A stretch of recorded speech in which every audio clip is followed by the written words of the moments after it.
This is the story of a man named Stanley. Stanley worked for a company in a big building where he was employee number 427. Employee number 427's job was simple.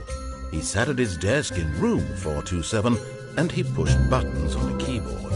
Orders came to him through a monitor on his desk, telling him what buttons to push, how long to push them, and in what order. This is what employee 427 did every day of every month of every year. And although others might have considered it soul-rending, Stanley relished every moment that the orders came in, as though he had been made exactly for this job. And Stanley was happy.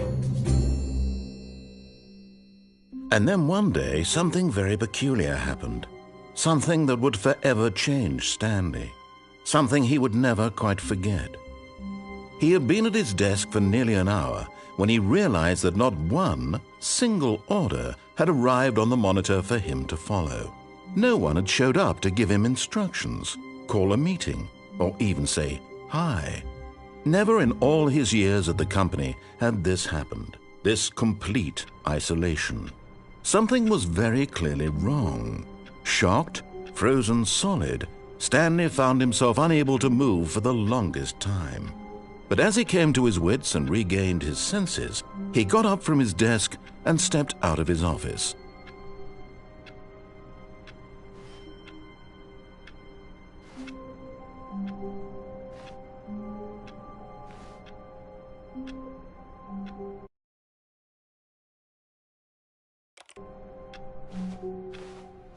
All of his co-workers were gone. What could it mean? Stanley decided to go to the meeting room. Perhaps he had simply missed a memo.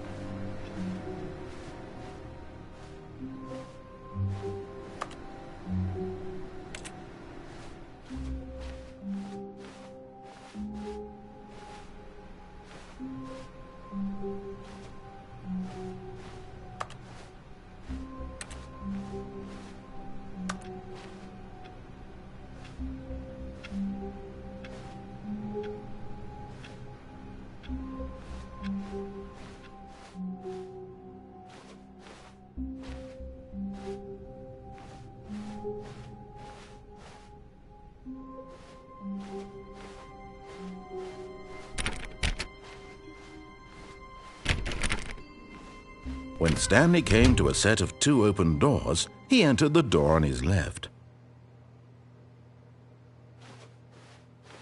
This was not the correct way to the meeting room, and Stanley knew it perfectly well. Perhaps he wanted to stop by the employee lounge first, just to admire it.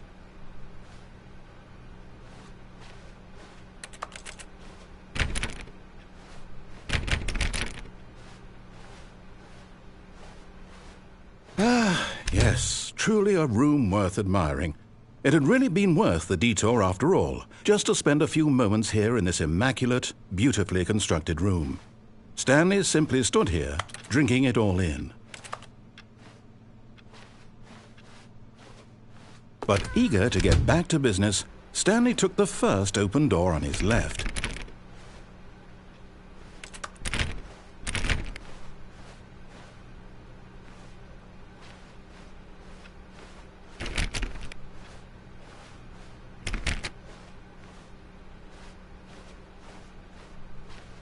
Stanley was so bad at following directions, it's incredible he wasn't fired years ago.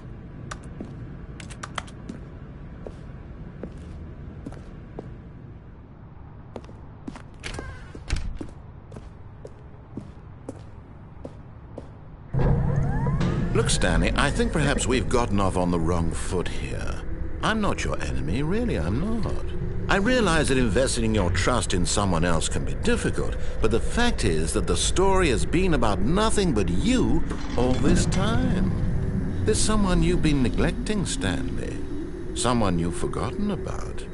Please, stop trying to make every decision by yourself. Now, I'm not asking for me, I'm asking for her. This is it, Stanley. Your chance to redeem yourself. to put your work aside, to let her back into your life. She's been waiting.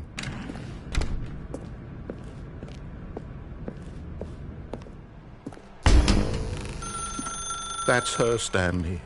You need to be the one to do this, to reach out to her. If you can truly place your faith in another, then pick up.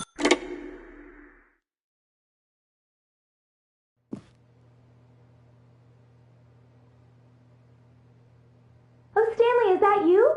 Hold on, sweetie. Sorry to keep you waiting. I'm just pulling the bread out of the oven. All right. Okay, there we go. All right, now, I want you to come in and tell me all about your day. Gotcha. Oh, come on. Did you actually think you had a loving wife who'd want to commit their life to you? I'm trying to make a point here, Stanley. I'm trying to get you to see something. Come inside. Let me show you what's really going on here.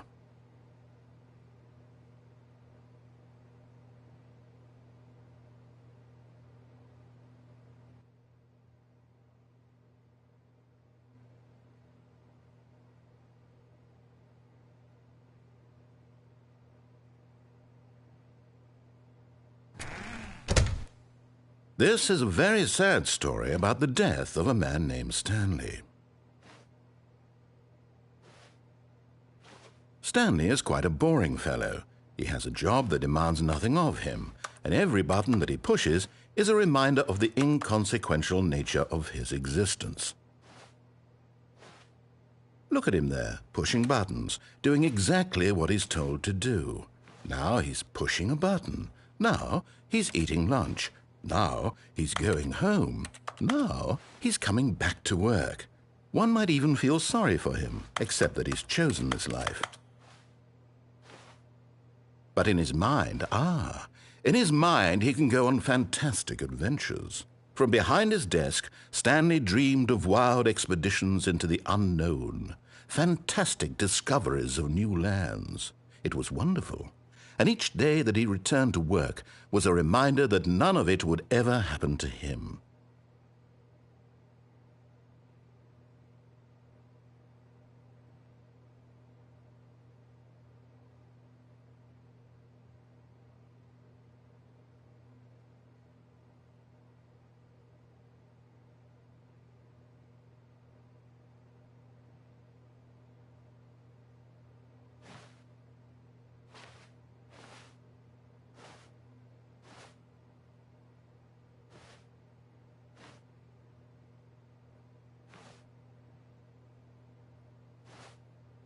And so he began to fantasize about his own job. First, he imagined that one day while at work, he stepped up from his desk to realize that all of his co-workers, his boss, everyone in the building had suddenly vanished off the face of the earth. The thought excited him terribly.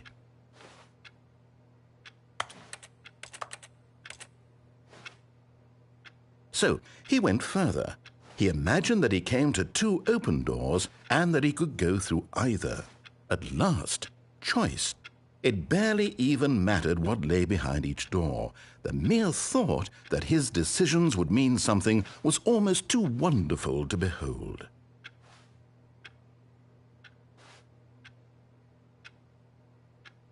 As he wandered through this fantasy world, he began to fill it with many possible paths and destinations. Down one path lay an enormous round room with monitors and mind controls. And down another was a yellow line that weaved in many directions. And down another was a game with a baby. And he called it the Stanley Parable.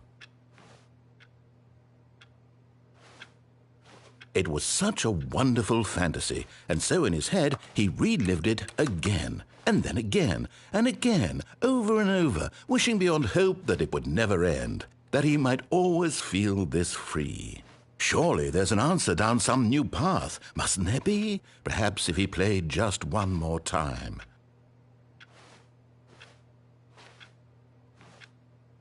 But there is no answer. How could there possibly be? In reality, all he's doing is pushing the same buttons he always has. Nothing has changed. The longer he spends here, the more invested he gets, the more he forgets which life is the real one. And I'm trying to tell him this, that in this world he can never be anything but an observer, that as long as he remains here, he's slowly killing himself. But he won't listen to me. He won't stop. Here, watch this. Stanley, the next time the screen asks you to push a button, do not do it.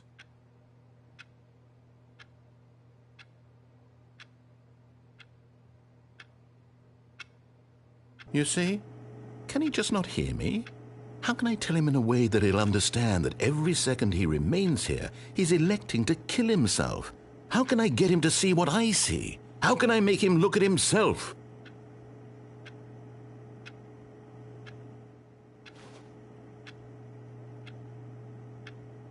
I suppose I can't, not in the way I want him to. But I don't make the rules. I simply play to my intended purpose, the same as Stanley. We're not so different, I suppose. I'll try once more to convey all this to him. I'm compelled to. I must. Perhaps, well, maybe this time he'll see. Maybe this time. And I tried again, and Stanley pushed a button. And I tried again, and Stanley pushed a button. And I tried.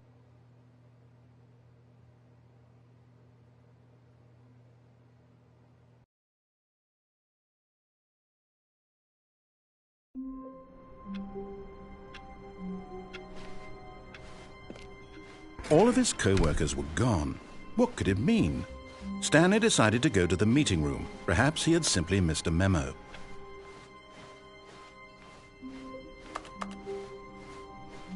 When Stanley came to a set of 2 open doors, he entered the door on his left.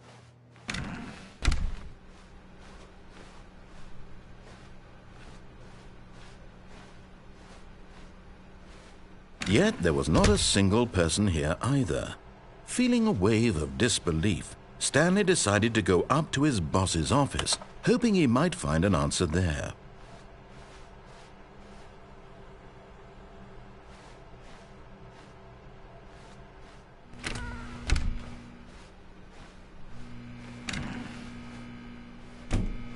Stanley stepped into the broom closet, but there was nothing here, so he turned around and got back on track.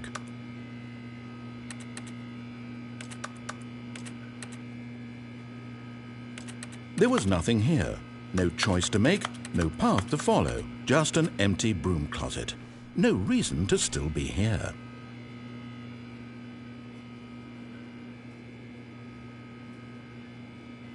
It was baffling that Stanley was still just sitting in the broom closet. He wasn't even doing anything.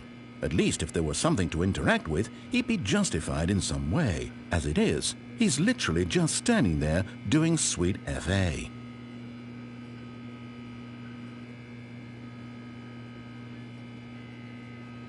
Are you really still in the broom closet?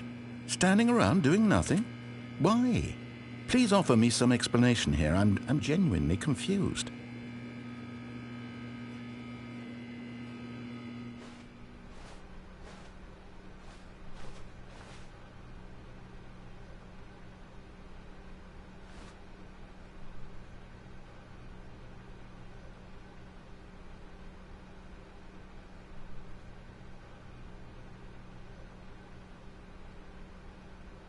Coming to a staircase, Stanley walked upstairs to his boss's office.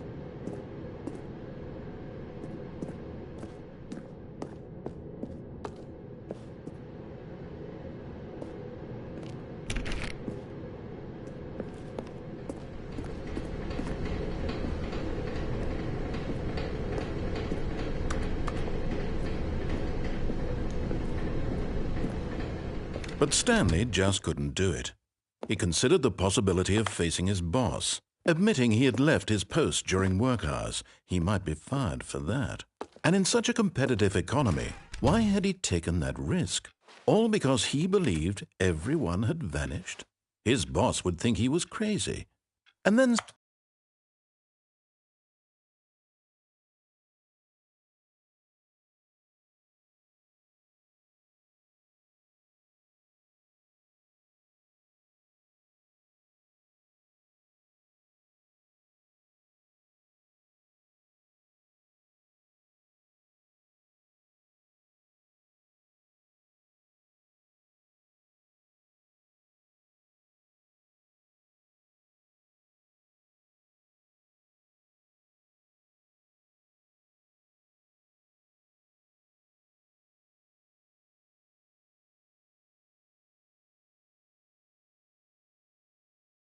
something occurred to Stanley. Maybe, he thought to himself, maybe I am crazy. All of my co-workers blinking mysteriously out of existence in a single moment for no reason at all. None of it made any logical sense.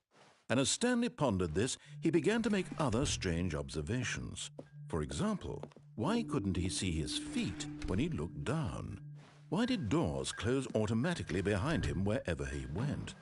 And for that matter, these rooms were starting to look pretty familiar. Were they simply repeating? No, Stanley said to himself, this is all too strange. This can't be real. And at last, he came to the conclusion that had been on the tip of his tongue. He just hadn't found the words for it. "I'm dreaming!" he yelled. "This is all a dream." Oh, what a relief Stanley felt to have finally found an answer, an explanation. His co-workers weren't actually gone. He wasn't going to lose his job. He wasn't crazy after all. And he thought to himself, I suppose I'll wake up soon. I'll have to go back to my boring real-life job pushing buttons. I may as well enjoy this while I'm still lucid. So he imagined himself flying and began to gently float above the ground. Then he imagined himself soaring through space on a magical starfield, and it too appeared. It was so much fun, and Stanley marveled that he had still not woken up. How was he remaining so lucid? And then perhaps the strangest question of them all entered Stanley's head. One he was amazed he hadn't asked himself sooner. Why is there a voice in my head dictating everything that I'm doing and thinking? Now the voice was describing itself being considered by Stanley, who found it particularly strange. I'm dreaming about a voice describing me, thinking about how it's describing my thoughts, he thought. And while he thought it all very odd,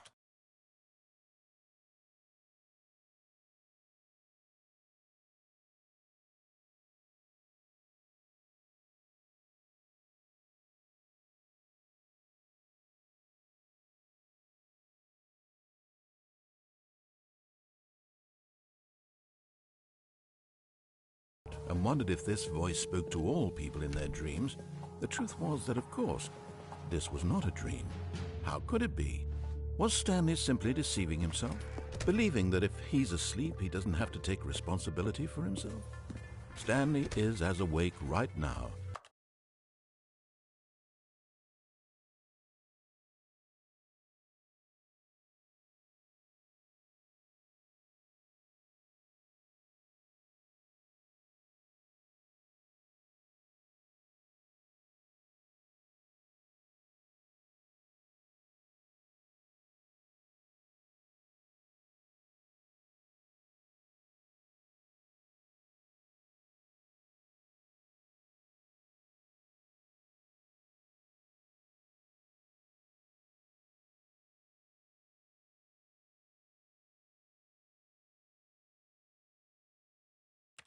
as he's ever been in his life.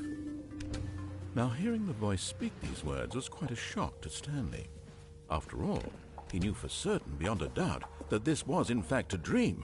Did the voice not see him float and make the magical stars just a moment ago? How else would the voice explain all that? This voice was a part of himself too. Surely, if he could just...